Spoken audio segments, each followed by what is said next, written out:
retomando un poco el tema de las redes sociales, tú publicas una crítica en El País o en la SER y después a veces te llueven comentarios, opiniones y tal.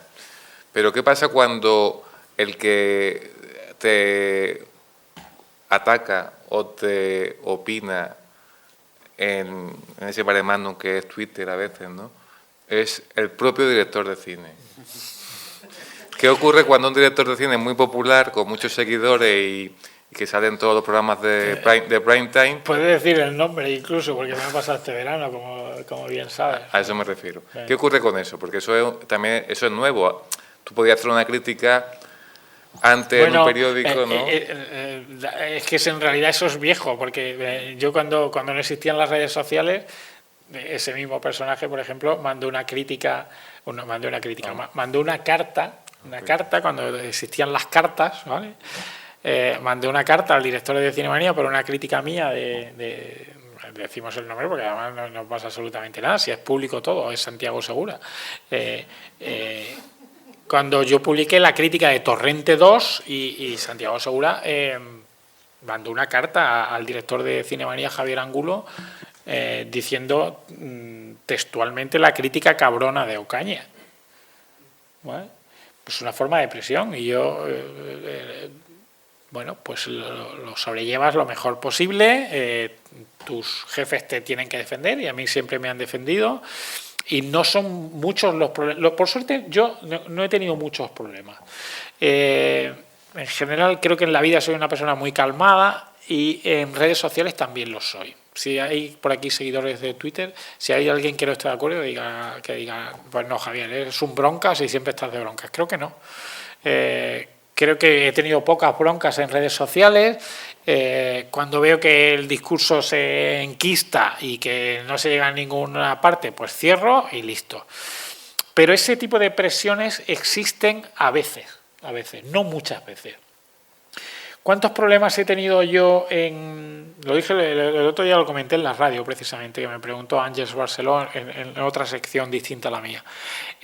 ¿Cuántos problemas he tenido yo en 25 años que llevo haciendo crítica de cine con directores más o menos importantes o no importantes, que se hayan quejado a mis jefes o se hayan quejado a través de redes sociales y hayan mandado a su ejército de seguidores a lincharme o a intentar lincharme?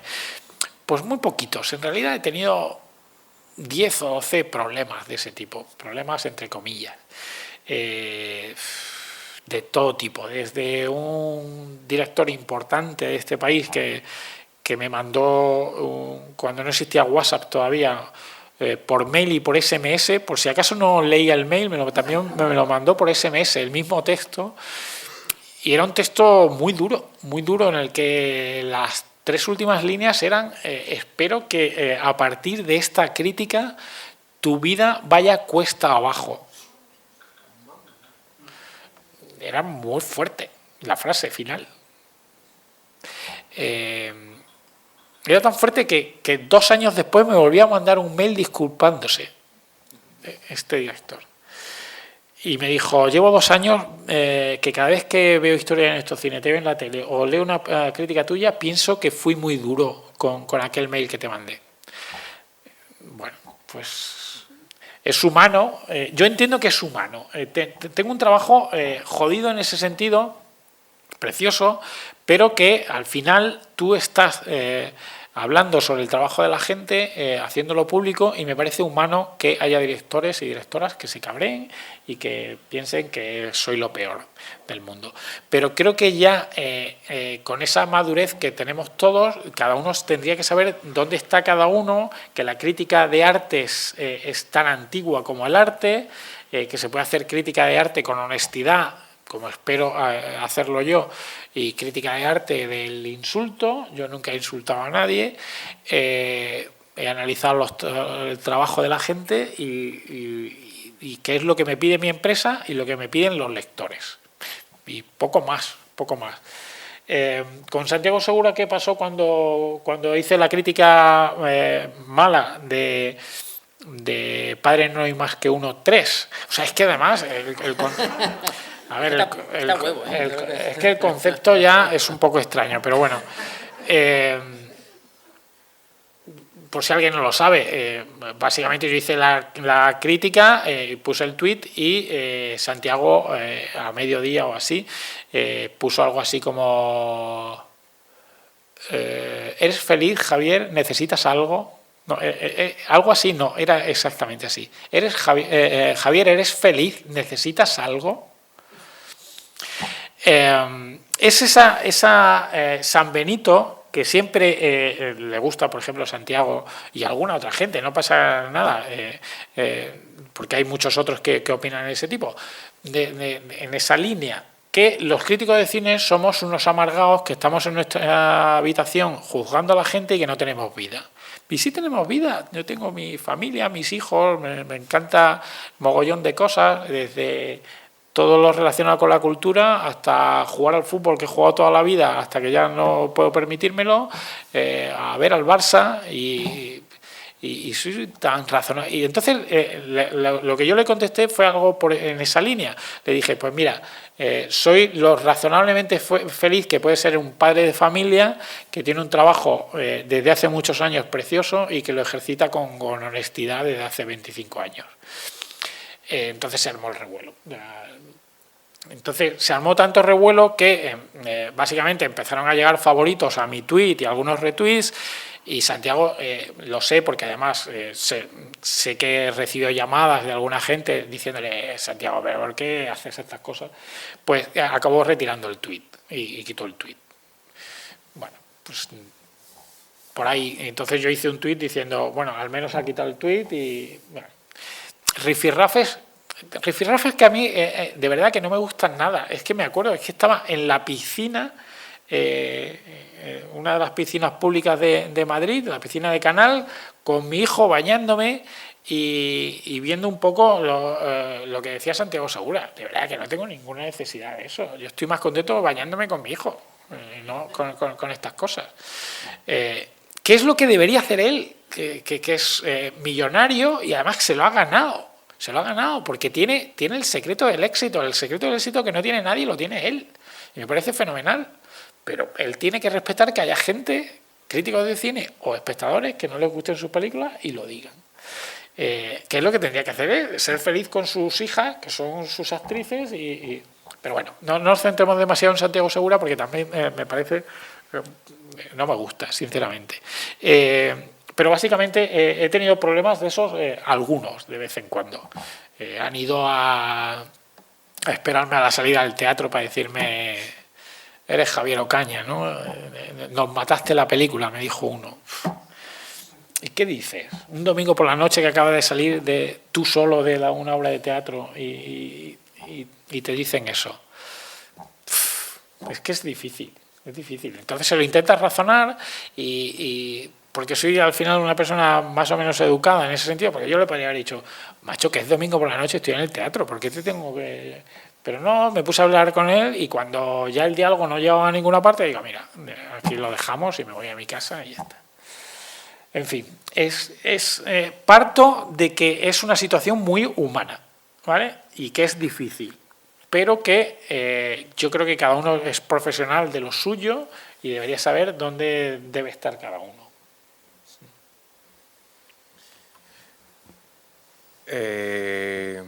Bueno, yo me estoy acordando un poco de lo que habéis comentado antes de la coyuntura en la que estamos inmersos, ¿no? La crítica al cine, ¿no? Varias crisis, ¿no? Que se van superponiendo y cómo es importante que haya críticos que tengan criterio y que tengan formación y que no digan simplemente me gusta o no me gusta.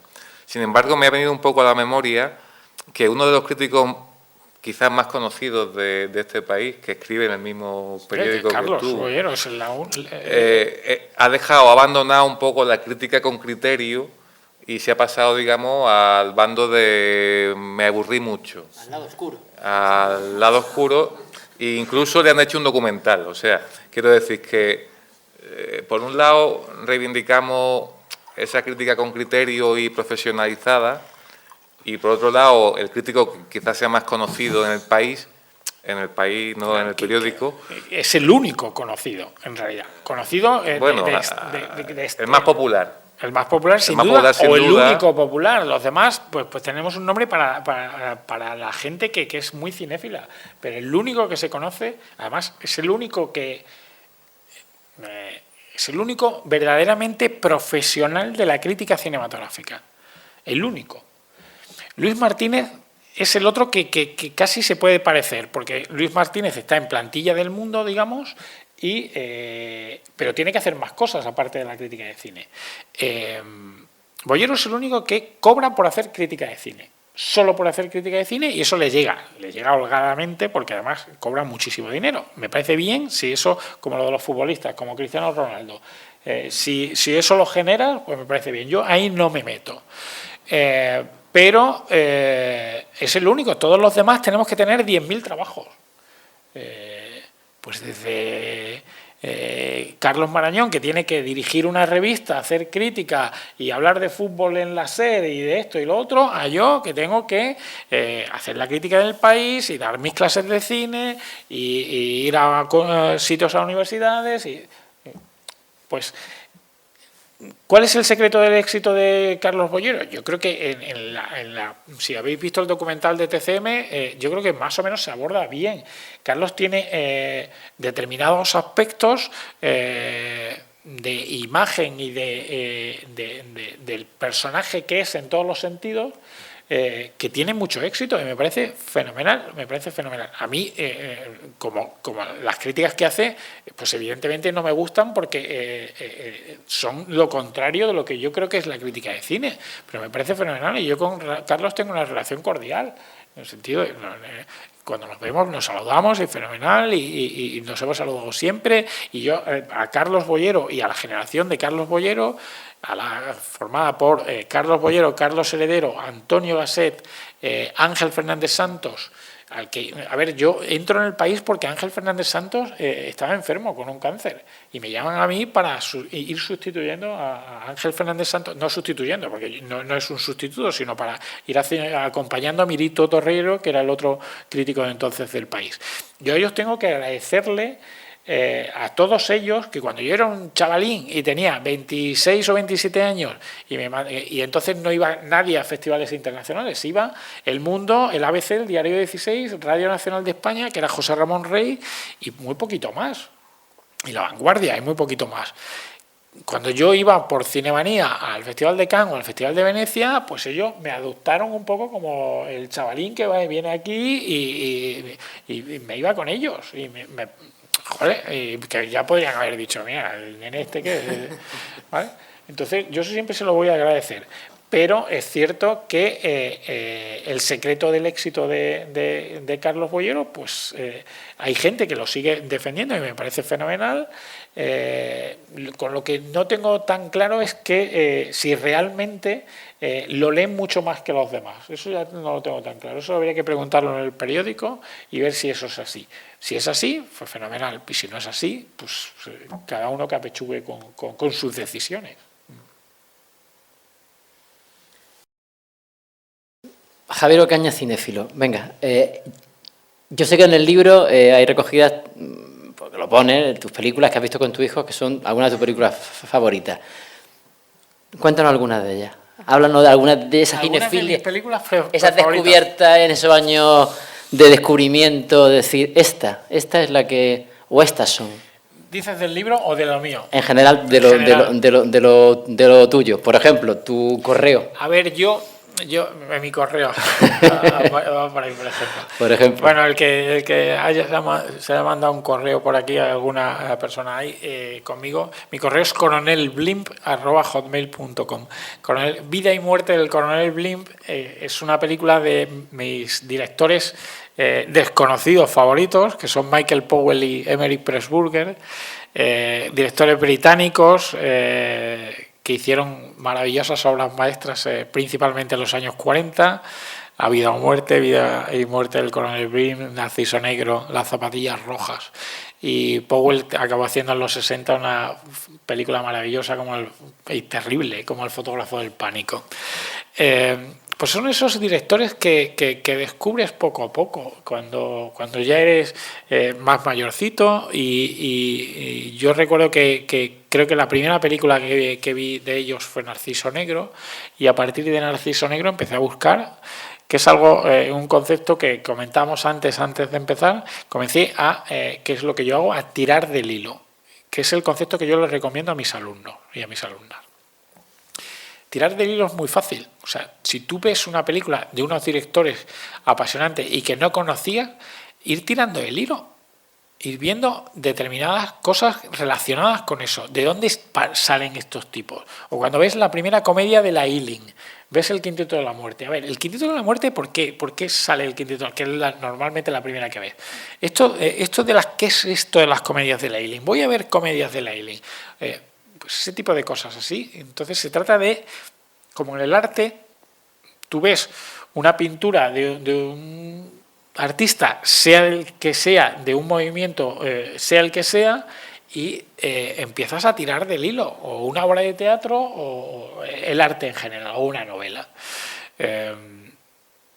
Y mis directores preferidos están, por ejemplo, los obvios, los que le gustan a todo el mundo, que a mí me siguen pareciendo los mejores, es decir, Hitchcock, John Ford, y luego ya más adelante en la historia, pues Coppola, Kubrick, son los obvios, eso es evidente.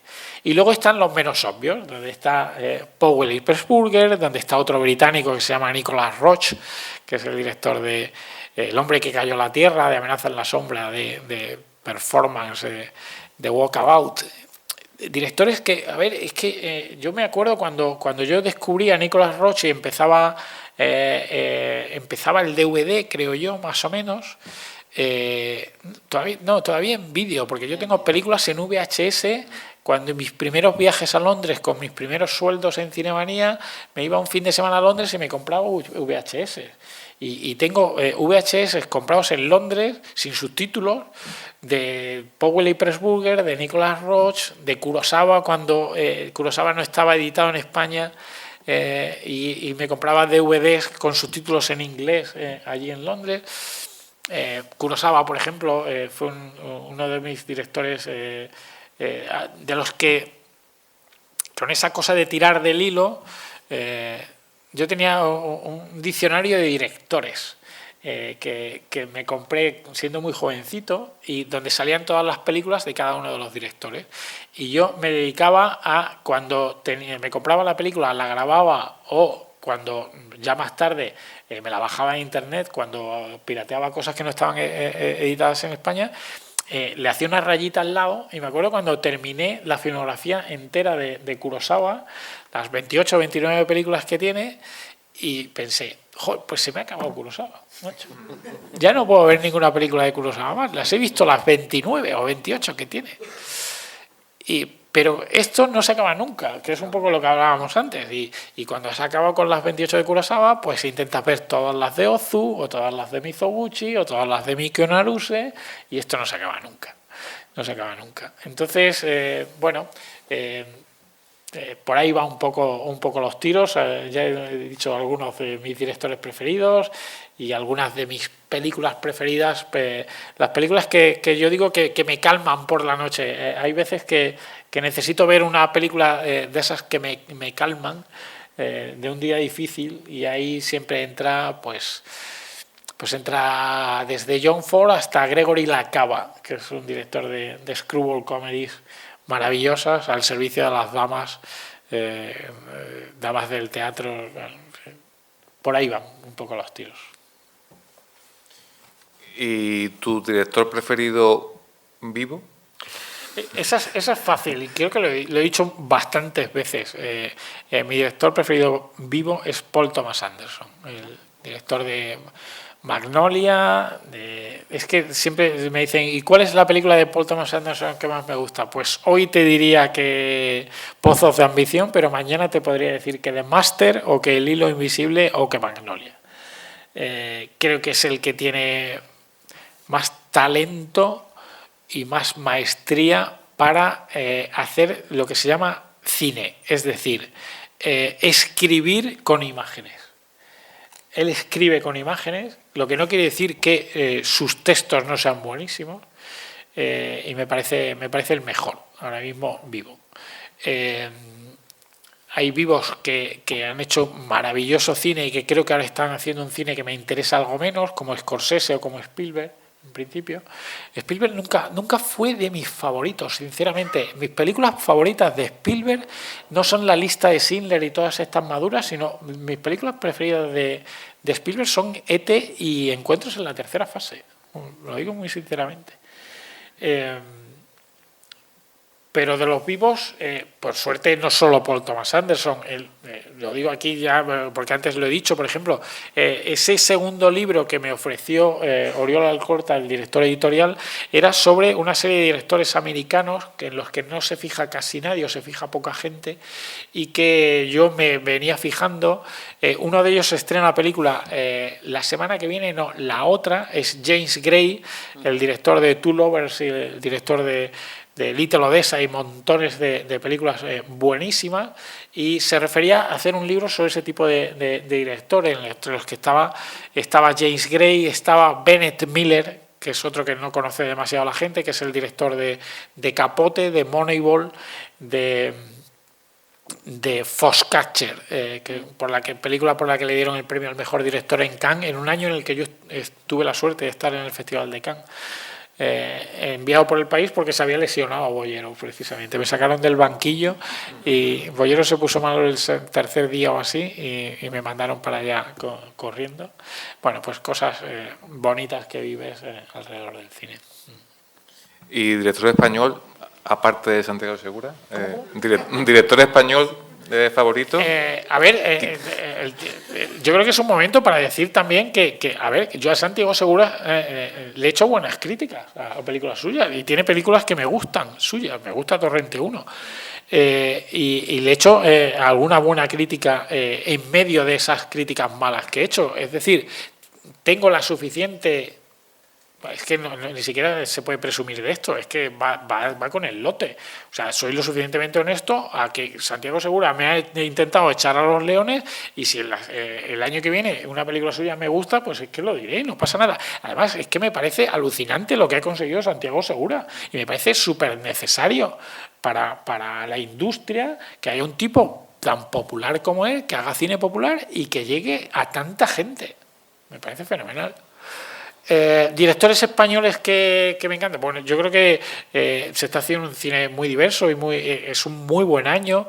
De los que más me gustan, pues por ejemplo, ayer por la mañana vi Asbestas de Rodrigo Sorogoyen, que se estrena la semana que viene, que me pareció un peliculón y creo que todas las películas de Rodrigo Sorogoyen me parecen interesantísimas. Evidentemente Almodóvar. Y la bronca con Almodóvar que tiene Bollero eso se ha generado varios enfrentamientos épicos, ¿no? En absoluto estoy de acuerdo con Bollero en ese sentido. Yo salvo Los amantes pasajeros, que me parece una película bastante mala, y alguna película más o menos fallida, pero que puede tener cierto interés, como La piel que habito o como Julieta. El resto de películas me parecen muy buenas y creo que tiene 3 o 4 obras maestras, como Mujeres al borde de un ataque de nervios, como Volver o como Dolor y Gloria. Y que es un director absolutamente único en el mundo, con un lenguaje y con un estilo único. Me parece importantísimo Almodóvar para el cine español y para la cultura española. Y, por ejemplo, me ha gustado muchísimo Alcarrás de Carla Simón. Este año ha sido un año muy bueno. Me ha encantado Cinco lobitos, que es un debut de Alauda Ruiz de Azúa. Estoy deseando de que haya nueva película de determinados directores que creo que están haciendo cosas muy buenas. Pues desde Alberto Rodríguez, La solidez de Alberto Rodríguez, de Modelo 77, de Siete vírgenes, de siempre jugando con los siete. La solidez de Alberto Rodríguez y su co-guionista Rafa Cobos. Es que no tienen película floja, Bueno, pues hay una serie de directores y directoras. El debut de Pilar Palomero con Las niñas, estoy deseando de ver en La maternal, a ver qué tal. La incorporación de la mujer con la naturalidad que nunca ha habido, por desgracia, para dirigir cine. Y no sé si es una nueva mirada o no, pero es evidente que las cineastas españolas, algunas cineastas españolas, muchas de ellas están haciendo un buen cine, lo que no quiere decir que no haya directoras malas, que también las hay, eso es evidente. Pues si os parece, pasamos a preguntas de público, porque ya llevamos 1 hora y media. Y nada, lanzaros que estamos aquí en familia. Venga, ahora cada uno que haga su pregunta. Me gustaría saber, respecto al programa de televisión de La Voz, si hay muchas películas que... Ahí tiene un micrófono. Si hay muchas películas que no se logran localizar. Pues hay algunas, Y también me gustaría saber quiénes son los propietarios de tantos derechos, de tantas películas como se ponen. Sí, pues mira, te cuento. El propietario de más o menos el 70% de las películas españolas que tienen interés artístico y histórico es Enrique Cerezo. Enrique Cerezo, presidente del Atlético de Madrid, durante muchos años ha invertido su dinero en comprar los derechos de, por ejemplo, de todas las películas de Cifesa, de todas las películas de Berlanga, de todas las películas producidas por Elías Querejeta, de montones de películas. El 70% de las películas que se ponen en la historia de nuestro cine, el propietario de los derechos es Enrique Cerezo. Más allá de eso, hay otros muchísimos productores que mantienen sus derechos. O sea, es decir, Elías Querejeta era el propietario de sus derechos. Y Elías Querejeta, en un momento determinado de su vida, porque además lo cuento porque está escrito, lo ha dicho su hija, Gracia Querejeta, en un momento determinado de su vida había tenido variados fracasos de cine, porque esto es muy arriesgado, necesitaba dinero y le vendió los derechos a Enrique Cerezo, que llegó allí con su dinero.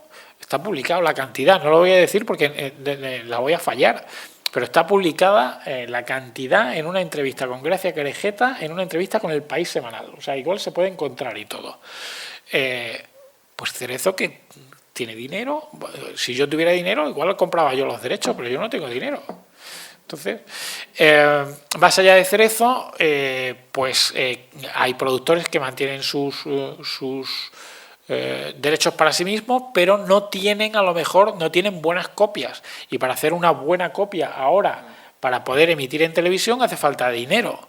Entonces, hay películas que han sido un poco inestrenables y nos hemos encontrado el caso. Por ejemplo, hasta una restauración reciente no se pudo poner El Cochecito porque no había una copia buena del Cochecito para poder poner. Y es una de las películas míticas de la historia de nuestro cine, no del programa, sino de la historia del cine español.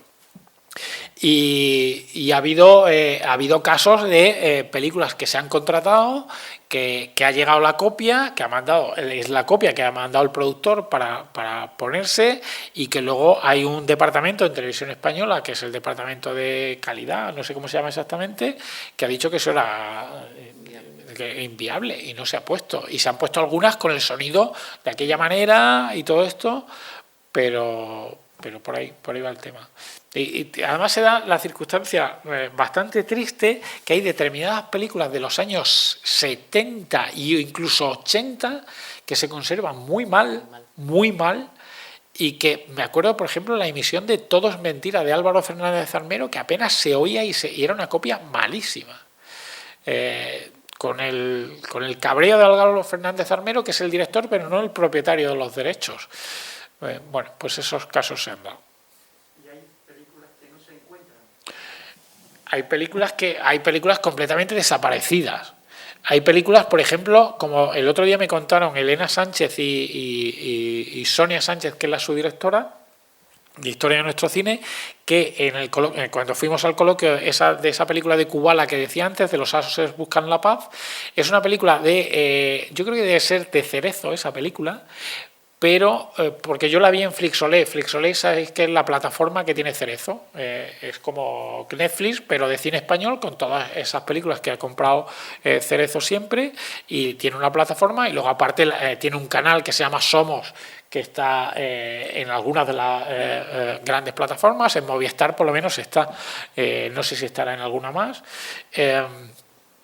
Y Los ases buscan la paz, cuando yo la vi en Flixolé para hacer el coloquio de nuevo, había secuencias que le faltan fotogramas, había esos típicos saltos de que te faltan fotogramas, y sé que habían hecho una copia restaurada para poderla emitir con más calidad que la que tenía. No sé quién se ocupó de eso, si eso se ocupa el propietario de los derechos, a lo mejor en colaboración con Televisión Española, y luego se cobra menos dinero por lo que... Y lo que sí te digo también, porque esto también es público, es que todas las películas que se han puesto en historia de nuestro cine se ha pagado lo mismo por todas. Lo mismo. Es como o sea, no se paga más por una de Mario Camus que por una desconocida. No se paga más por Los santos inocentes que por Los ases buscan la paz. Nosotros en Cine Club pusimos hace unos años, con lo que te comentaba, el ciclo de cine policíaco español, y muchas veces también era de Cerezo, y él tiene una empresa de restauración, se llama Sherry no sé cuánto, que son los que le hacen, y con las cosas que te mandamos, bueno, las cosas que nos mandan nosotros, en digital era mucho más cómodo, venían, hacían una especie de limpiado de la imagen, el tema del sonido del cine español, que es tan complicado, de las películas Claro, porque la imagen se puede limpiar muy bien, pero el sonido no hay quien se lo invente. Entonces eso también te lo limpiaban un poquito, y normalmente él tiene su propia empresa que además restaura, pues no solamente para los canales que tú has dicho, sino también en Telemadrid tiene uno que puede ser Tele 8 o algo así, que también, claro, 8, sí, es verdad, también se dedica. Entonces ahí él la va poniendo, y de alguna forma él lo hace todo. Él es Juan Palomo, tiene la película, la restaura, la vende, ese tipo de cosas. Y por ejemplo, para los cineclubs así no ha llegado, ¿no? Tampoco voy a descubrir nada. Durante un tiempo logramos quitar ese San Benito, pero el San Benito era el programa de Cerezo. Sí. ¿Vale? Ese San Benito que era Historia de nuestro cine, era el programa de Cerezo. Es que es absurdo. Si tú haces un programa de cine español, es que tienes que comprar las películas a Cerezo, que es el que las tiene.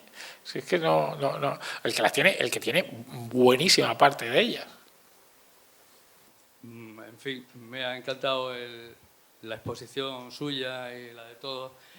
Yo pertenezco a una generación, es un poco reivindicar el cine español. Esto que al principio estábamos hablando, de los años 50, 60, 70, que yo creo que era muy bueno. Vamos, estoy hablando el bueno. Claro. En definitiva.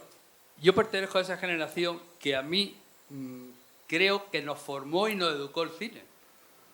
Pero en el sentido absolutamente estricto y verdadero. Yo recuerdo con 12 años, claro que me encantaba del rosa al amarillo, por ejemplo, de Summer, pero es que a la vez a esa edad estaba viendo Los Tarantos o estaba viendo La tía Tula, por ejemplo, y a mí me marcó, y yo creo que la forma de ser incluso que he mantenido durante toda mi vida, a los 16 años cuando vi 9 cartas abiertas. Quiero decir que ese cine español... Has dicho unas cuantas buenas, ¿eh? Has dicho unas cuantas... Es que además me encanta porque todas las que has dicho son buenísimas. Es que... Pero no es que sean buenas, es que a mí me formaron a mí. Yo soy de una forma de ser y creo que el cine tuvo mucha culpa. Mi pregunta era, las nuevas generaciones, la gente más joven, el cine que se ha hecho con posterioridad en los años 80, 90, ¿creéis que han seguido marcando a fuego a las generaciones o ya lo ven desde otra perspectiva? Es otra forma, es otro entretenimiento. Yo creo que sí, ¿no? Me gustaría decir que esta generación también era la del Cineforum, famoso Cineforum, claro, ¿no? Que le ha pasado un poco como al coste de gamba de los menús, que ya se ha perdido eso, se ha pasado de moda, ¿no? Y entonces me gustaría saber qué opináis sobre lo que era el Cineforum, si realmente servía para algo o marcaba a la gente en su formación. Me gustaría conocer vuestra opinión, vamos.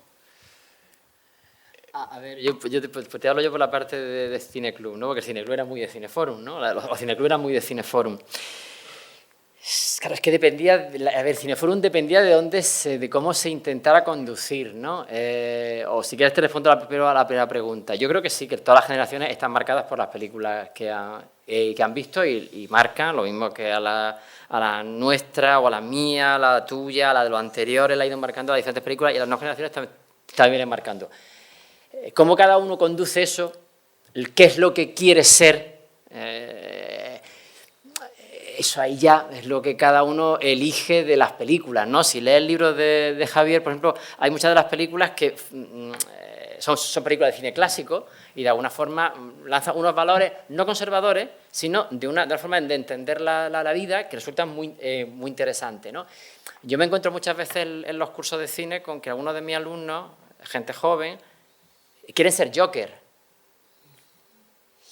Hombre, yo quería ser un héroe, no un tipo que va matando a la gente por ahí.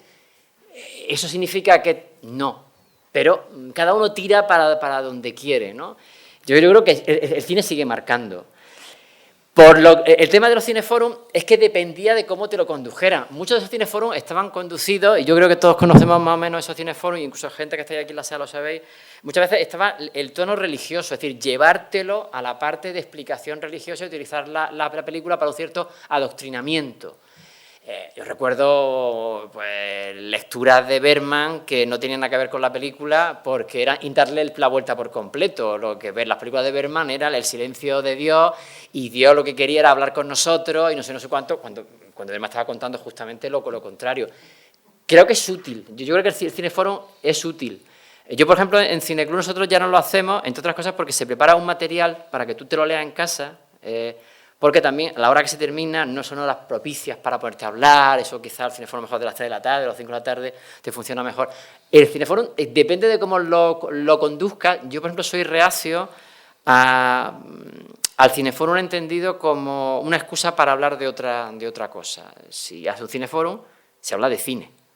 No utilizo la peli para hablar de sociología, filosofía, psicología, política, etcétera, etcétera. Que es útil, que el cine es una herramienta maravillosa para hablar de todo eso. Depende de cómo plantee el cineforum. A todos nos ha formado. Todos los que hemos visto un cineforum sabemos cómo funciona y algunos hemos dicho, qué cosa tan pesada. Otros dicen, pues mira, es muy interesante. Entonces, Javier, ¿tú cómo lo...? No, sí, es evidente. Yo creo que sí que siguen marcando a cada generación una serie de películas. Yo soy una generación posterior a la tuya y a mí me marcaron determinadas películas de los 80 y de los 90. Estoy pensando en todo porque además fue un boom de nuevos directores, lo que nos marcaron películas como El Día de la Bestia, las primeras películas de Julio Medem, Todo es mentira de Álvaro Fernández Armero, cuando yo tenía 20 y pocos años. Y eso sigue ocurriendo. Y que sí que las nuevas generaciones...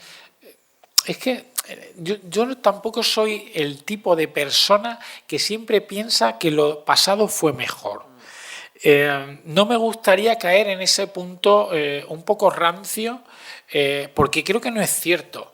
Es como si yo digo, a ver, es que cuando nosotros teníamos 15 años veíamos más cine de calidad del que ven los niños ahora de 15 años. Pues no, lo veíamos 3 o 4 de la clase, de una clase de 40.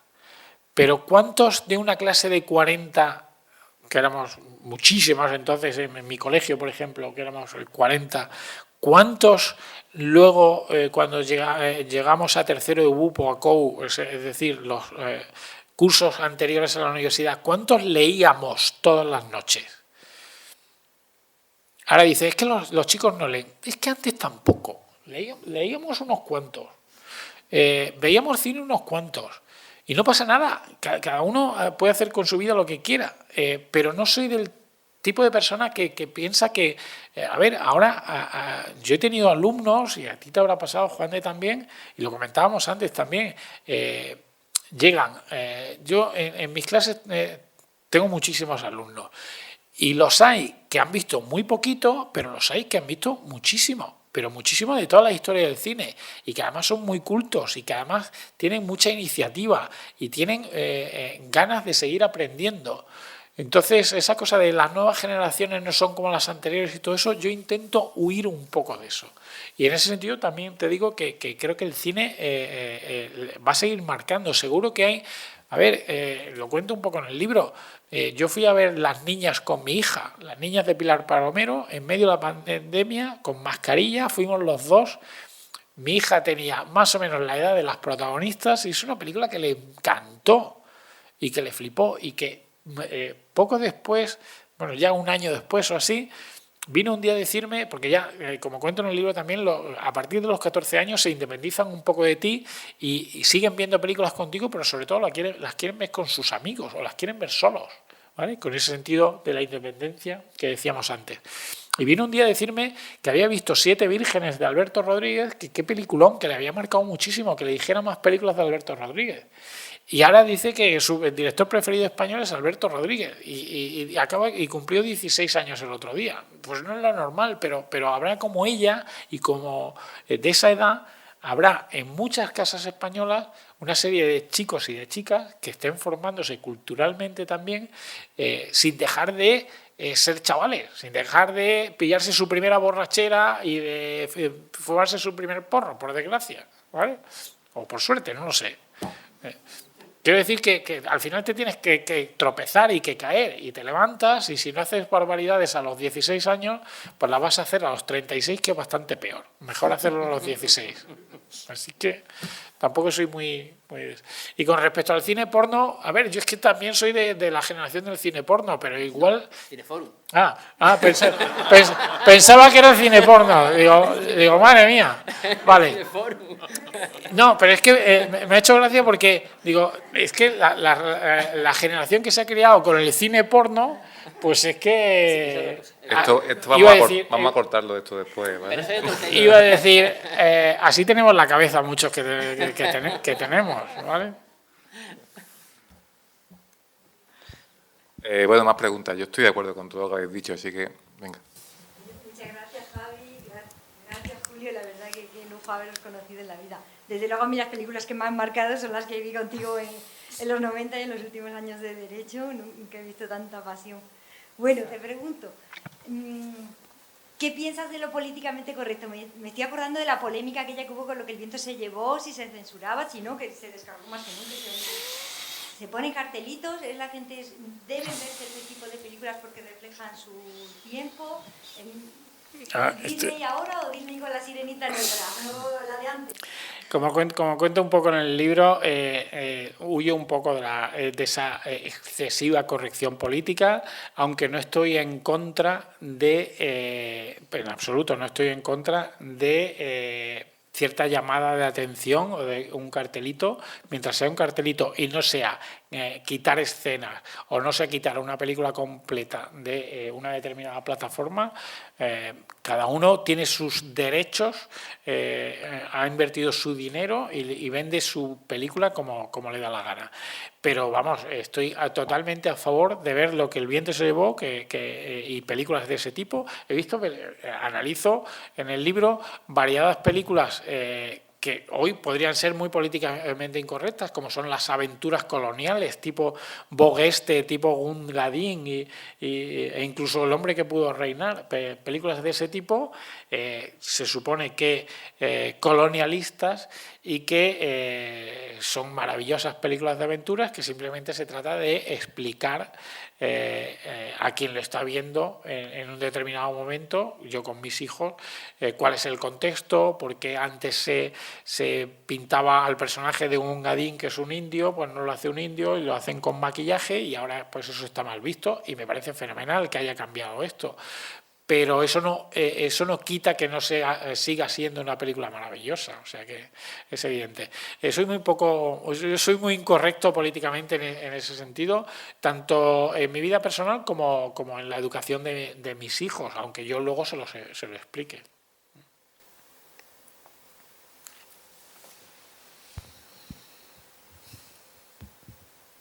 Hay muchos cinéfilos o profesionales del audiovisual que achacan mucho al público que a lo mejor no saben apreciar o valorar una obra de cine clásico o no comercial, películas lentas, pero en realidad el público, por decirlo de alguna forma, común, no tiene por qué tener pues, esos conocimientos, ¿no? Esas herramientas. Y mi pregunta es, bueno, ¿creéis que desde pequeños, en el instituto, por ejemplo, se debería de dar como cultura visual, por decirlo de alguna forma, o audiovisual, igual que se da arte de pintura, de arquitectura, escultura? Yo creo que es evidente que sería bueno, pero también, y en esa línea, que creo que he dicho 2 o 3 cosas, en esa línea también muy personal, no soy de los que siempre intenta arrimar, ¿cómo es? El asco a su sardina, ¿no? De pedir para nosotros. Es que no soy muy de pedir, ¿eh? Entonces, me parecería fenomenal que hubiera algo como cultura audiovisual. Pero estamos en unos tiempos en los que cada vez hay menos horas de asignaturas como filosofía o como arte o como historia incluso.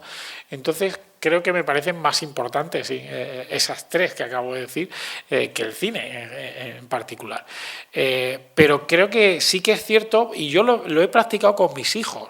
Eso que tú dices, que tienes mucha razón, es que si tú no has visto una película clásica nunca y entras en una película clásica con los ritmos de las películas clásicas, ya con 18 o 20 años, o 16 o 17 o 18 años, pues es complicado, es complicado. Yo por eso tenía muy claro que desde el principio quería que desde muy pequeños vieran ese tipo de películas y se acostumbraran a ese tipo de películas.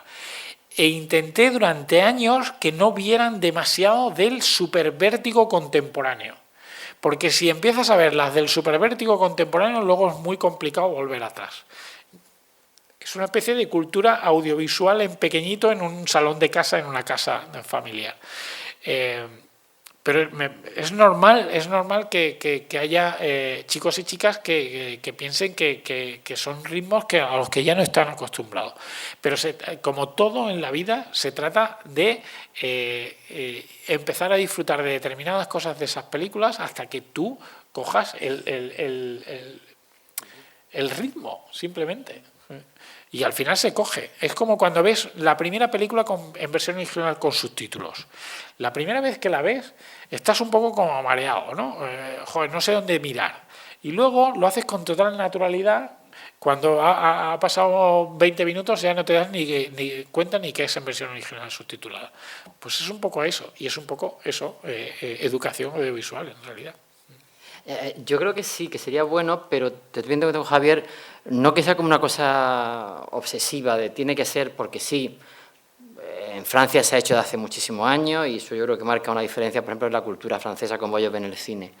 Pero, por ejemplo, creo que el cine, lo que decía antes en relación a aquí, lo que comentábamos, el cine es una herramienta muy interesante y el cine te permite hablar de muchos temas. Yo suelo pedirle a los compañeros, en este caso a los compañeros que trabajan con estudiantes, que dan clases pues, en enseñanzas medias, que si ponen películas, no solamente las pongan porque me viene bien para explicar la Revolución Francesa o la adaptación de La Casa de Bernarda Alba, sino que ya que podemos, y si no que pregunten, que me pregunten. Yo hablo siempre del amigo cinéfilo, que todos tenemos uno, ¿no? Y todos tenéis 1, 2, 3 o hasta 5. Además se pelean entre ellos, ¿no? Hablar con un amigo cinéfilo que te recomiende y de una forma explicarle, mira, esta película no va a venir bien para explicar la Revolución Francesa, pero con películas no es buena. Y aprovecho un momentito y te explico un poquito del lenguaje de cine. Un compañero que está aquí en la sala conmigo, Manolo, que mañana podréis ver hablando sobre la cabina, sabe que, por ejemplo, nosotros teníamos en el colegio un cura que utilizaba el cine y en un momento concreto esa película separaba, a él le gustaba, por ejemplo, el western mucho. Y de repente nos hablaba de historia y de repente decía, bueno, porque hay una película del oeste que se llama tal, Centauro del Desierto, tal y cual, que pasa esto, aquello, y te despertaba el interés. La película no la podíamos ver, ni nos ponía nada, pero sí nos hablaba de que había una película que servía, y hablaba de la película, independientemente de que a él le viniera bien para hablar de, pues yo qué sé, del viaje de la gente o de las emigraciones o lo que fuera, ¿no? Utilizar el cine como herramienta, pero siendo consciente de que te sirve para explicar una parte de la historia o una literatura, pero al mismo tiempo que como obra de arte tiene su propio valor y hacérselo ver, es una forma de ir metiendo esa esa idea del cine e intentar, y ahí donde digo, intentar buscar no el referente fácil, no la película versión contemporánea, sino, bueno, pues mira, te voy a poner una película de los años 40, al principio puede ser un shock, pero bueno, pero a lo mejor te meto otra de los años 50 y te intento explicar que me sirve para explicarte historia o literatura o lo que sea, pero también para explicarte cine. Si se llega a eso, yo creo que es muy bonito. Es un poco tener un cierto equilibrio, lo he explicado muy bien Juan, entre lo que es el clasicismo y la modernidad. Es como cuando en los institutos empiezas en literatura universal y empiezas por el Cantar del Mio Cid y ese tipo. Pues es normal que cueste un poco, pero se trata de ir equilibrando el Cantar del Mio Cid con otro tipo de cosas para que el aspirante a lector, ¿vale?, no salga corriendo y no diga no voy a leer esto en la vida. Si tú empiezas por Bergman, pues igual es complicado, pero si empiezas por algo más fácil para llegar a Bergman, es un poco el concepto de Blancanieves a Kurosawa es exactamente ese, el de ir subiendo escalones poquito a poco y hasta llegar a donde se pueda llegar. Y lo de tirar del hilo que decía él, ¿no? Es decir, eso de, bueno, vale, venga, vamos a hablar de tal tema y te pongo tal película reciente, pero te dejo caer. Bueno, esta película en realidad es una nueva versión de tal otro título. Y a mí me ha pasado decir eso y al acabar la clase alguien te diga, ¿esa película cómo se llamaba? ¿Dónde la puedo conseguir? Pues toma, te la traigo yo mañana en un pen y te la llevas puesta. Ese tipo de cosas, ¿no? Y eso muchas veces es una forma de pasarte ahí, de engancharte a esa visión. Es ¿no? como el que pasa la droga. Es sí, igual. Es un poco eso, sí. Somos traficantes. Es exactamente así. Sí. Uh-huh. Yo soy muy partidario de que haya una educación audiovisual, tanto en los institutos, en la secundaria, como por supuesto en los centros docentes universitarios donde se estudia algo relacionado con el cine y la comunicación. Yo hace muchos años fui docente en un instituto y tuve la experiencia cuando entonces había una asignatura que era optativa en cuarto de la ESO sobre este tipo de temas. No se llamaba exactamente cine, pero era medios audiovisuales, y yo fui docente en los años 90 de esa asignatura, que era optativa, y la gente disfrutaba mucho, empezaba a conocer cosas asequibles, sencillas, nada duro, y después de ahí hubo gente que dio el salto y siguió estudiando algo relacionado con esto, y si no, otra cosa, pero empezó a tener un pequeño interés por una historia del cine que no se daba de otra forma en aquella época. Y a nivel de universidad, yo sigo pensando, yo también estudié comunicación audiovisual y sigo pensando que la historia del cine y la historia del cine español, del cine universal, debería ser uno de los ejes fundamentales de las carreras de comunicación y de cine hoy en día, y no lo es. Después está el que cada uno, por sus propios medios, hoy en día que hay internet y que hay muchos canales, se busque la vida, como en todo. Pero que haya cierta educación reglada, optativa, en los institutos, en la ESO, y obligatoria en las carreras vinculadas con la imagen, con la comunicación, con el cine, yo me parece estupendo.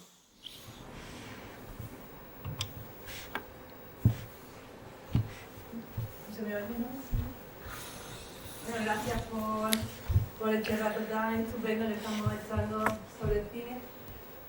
A mí me gustaría conocer vuestra opinión sobre el papel que juega la ciudad y su acceso al cine para los ciudadanos, como un elemento más cultural de la ciudad. Aquí tenemos la suerte de contar con el Cineclub, que tiene su éxito, los martes y los viernes sigue siendo, ¿no? Sí. Entonces, pues hay un público que demanda ese tipo de cosas. Yo estuve en Valladolid haciendo los cursos de Valladolid durante 3 veranos. ¿Ah, sí? Ostras. En los años 90.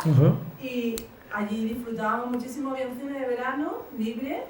Podíamos por las noches, llevábamos todo el día hablando del cine y después rematábamos viendo en el patio de un antiguo monasterio, ponían allí películas, pues clásicas y alternativas, ¿no? Fuera del circuito. Entonces, bueno, conocer eso, vuestra opinión, ¿no? Sobre el papel que puede también jugar las ciudades para hacer que se conozca otro tipo de cine que sea accesible también, que no todo sea en la sala. Cada vez vemos que los multicines son más caros, se convierte también todo en un producto comercial de palomitas, bebidas, centro comercial. Aquí tenemos la suerte que está sobreviviendo el Madrigal también, que es un cine que pone películas fuera del circuito comercial. Entonces, bueno, ¿cómo se podría reivindicar también que el cine sea un elemento más de la vida cultural de una ciudad?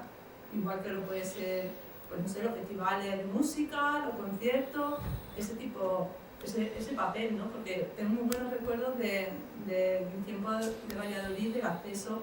Y aquí, por ejemplo, me parece que en el Sacromonte también ponen cine en verano.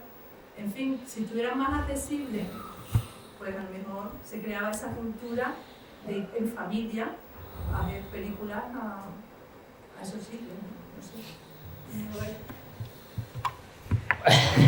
¿Qué quieres que te diga?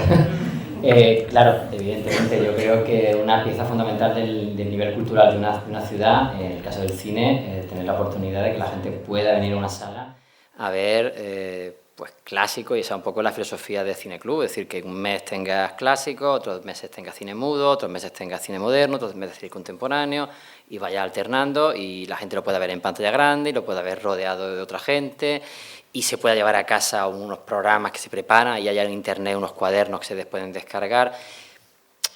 Es que eso es yo creo que es de lógica, es decir, eso sería lo ideal.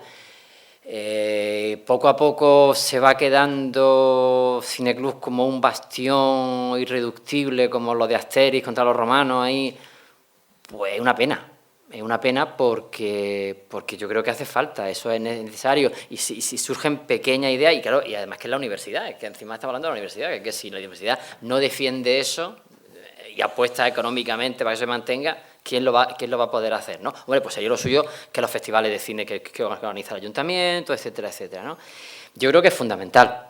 Tú sabes que además eso es una pieza clave. Y yo también estuve en Valladolid y recuerdo perfectamente ese mes de agosto, esos 3 meses de agosto a tutiplén de cine, más cine, por favor, como cantaba Aute, que es excelente. Y una ciudad que Valladolid funciona justamente por eso, porque pues tiene una evidencia de cine continua. Y Granada ha tenido, en varios momentos, un montón de espacios privilegiados para eso. Y poco a poco se han ido cayendo, ¿no? Yo creo que es muy importante, y eso, si estuviera aquí gente de teatro, diría, pues hace falta más representaciones de teatro y más espacios para hacer teatro, y locales donde se lea poesía. La parte que me toca, y la parte que nos toca, como en este caso como personas que hablamos sobre cine y proyectamos cine, es que es una pieza clave de la formación cultural. Gracias a la gente que va al Cineclub, esa gente aprende, ve muchas cosas, conoce otro tipo de cine, se interesa por el cine, eso da paso, como decía Javier, a la cultura, porque al final el cine es un cajón que lo tiene todo, y en cine tú aprendes... El compendio de todas las artes. Claro, tú de repente dices, mira, pues no sabía yo que esta película estaba basada en tal libro, no sabía yo que esta película tuviera esta música tan buena, y a partir de ahí comienzan, ¿no? Creo que es muy importante. ¿Que no se apueste por ello? Pues eso ya.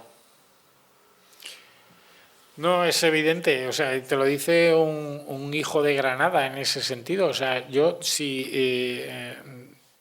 es evidente que soy de la generación del Cineclub, del videoclub, porque yo en mi pueblo, en Martos, cuando tenía yo 16 años, chaparon el último cine y no había cine en Martos. Cuando yo era pequeño había 2, el Olimpia y el San Miguel, y luego cerraron el Olimpia, estaba el San Miguel y era el videoclub. El videoclub y la maravillosa programación de cine que había en la televisión pública de entonces, que era la época de Pilar Miró fundamentalmente, pero no solo con Pilar Miró. Pero también soy hijo de los cineclubs de Granada. Es que cuando yo me vengo aquí a Granada... Pues yo iba, entonces, por ejemplo, el Madrigal era el cine de comercial, más comercial, y había que pillar al vuelo la versión original con subtítulos que ponían en los multicines centro que había una sala en la que ponían, además tenías que ir los primeros días porque sabías que no duraba más de una semana, y luego abrieron los Aliatar, que los Aliatar tenían una programación que estaba bien, y luego finalmente los que había al lado de mi colegio mayor, que eran los Neptuno, que había un poco de todo. Pero yo me alimenté no solo de todo ese cine de estreno, sino que me alimenté del cineclub universitario que había en Ciencias, de los ciclos que había aquí en el Palacio de los Condes de Gavia, de ese tipo de cosas. Y además tengo la suerte de que he dado clase en Valladolid, donde es importantísimo también en Valladolid el cineclub que hay. Es importantísimo el cineclub Alcarreño en Guadalajara, que organiza parte de mis cursos y que es importante. O sea, es que buena parte de las ciudades españolas se alimentan de ese cine más de autor y más de vanguardia y más que no son los de las multisalas, gracias a los cineclubs. Es importantísimo. Y esos cineclubs tienen que estar apoyados por los ayuntamientos, es evidente, por las diputaciones. Bueno, pues si hay alguna pregunta más, una última pregunta porque ya estamos fuera. Si no es secreto, ¿cuánto se paga por cada película? Te da. Si no es secreto. Es que no quiero equivocarme. No quiero equivocarme. Es que te voy a decir una cifra, porque es que es una cifra que he sabido, pero he sabido y en los últimos 5 años la he olvidado. Y no me acuerdo exactamente. Pero es bastante poco.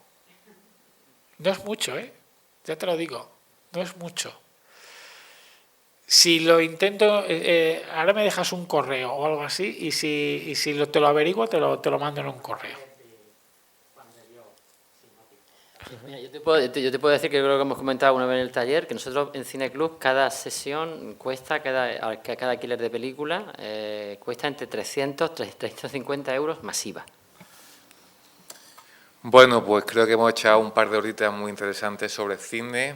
Agradezco de nuevo a Juan de Dios y sobre todo a Javier el esfuerzo que han hecho para estar aquí, a todos vosotros por venir. Seguiremos haciendo pequeñas actividades como esta a través de la oficina Filming Granada, aunque nos dedicamos básicamente a rodaje y a promocionar el sector audiovisual de Granada, pero también es bueno hacer este tipo de cosas. Y si os habéis quedado con ganas, mañana hay una segunda parte, un poco diferente. Estaremos los tres, además, más otros compañeros más, hablando sobre la cabina. Si alguien quiere ver la cabina en pantalla grande de nuevo, pues en el espacio Quinto Centenario de la universidad. De nuevo, o por primera vez los jóvenes. Por primera vez, sí. Porque os envidio mucho, además. Me consta que mucha gente no la ha visto ya, está preguntando, mucha gente no la ha visto. Mañana a las 8:30 mañana justamente sería el 50 años del estreno en televisión, ¿no? El impacto que tuvo eso, y será una cosa de la que hablaremos, ¿no? Yo creo que merece la pena. Como dice Julio, ver la pantalla grande impresiona. Yo ya he hecho la prueba y impresiona bastante, Así que... Muy bien, pues un aplauso para Javier y para Juan de Dios.